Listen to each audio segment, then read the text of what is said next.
Deuteronomy chapter 18.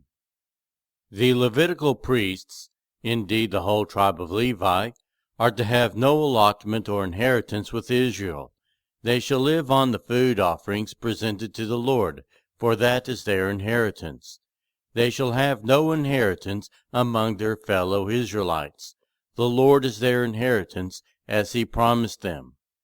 This is the share due the priests from the people who sacrifice a bull or a sheep: the shoulder, the internal organs, and the meat from the head. You are to give them the first fruits of your grain, new wine and olive oil, and the first wool from the shearing of your sheep. For the Lord your God has chosen them and their descendants out of all your tribes to stand and minister in the Lord's name always. If a Levite moves from one of your towns anywhere in Israel where he is living, and comes in all earnestness to the place the Lord will choose, he may minister in the name of the Lord his God, like all his fellow Levites who serve there in the presence of the Lord. He is to share equally in their benefits, even though he has received money from the sale of family possessions. When you enter the land the Lord your God is giving you, do not learn to imitate the detestable ways of the nations there. Let no one be found among you who sacrifices their son or daughter in the fire, who practices divination or sorcery, interprets omens, engages in witchcraft, or casts spells, or who is a medium or spiritist, or who consults the dead. Anyone who does these things is detestable to the Lord. Because of these same detestable practices, the Lord your God will drive out those nations before you.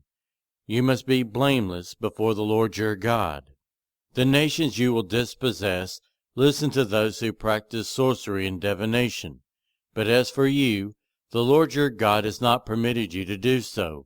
The Lord your God will raise up for you a prophet like me from among you, from among your fellow Israelites. You must listen to him.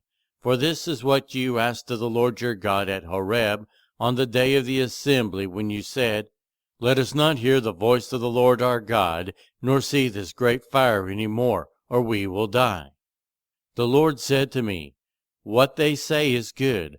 I will raise up for them a prophet like you from among their fellow Israelites, and I will put my words in his mouth. He will tell them everything I command him.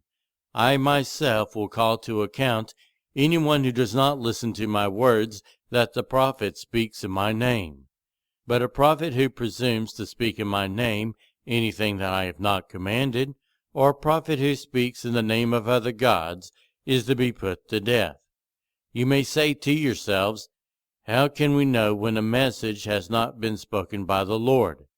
If what a prophet proclaims in the name of the Lord does not take place or come true, that is a message the Lord has not spoken. That prophet has spoken presumptuously, so do not be alarmed.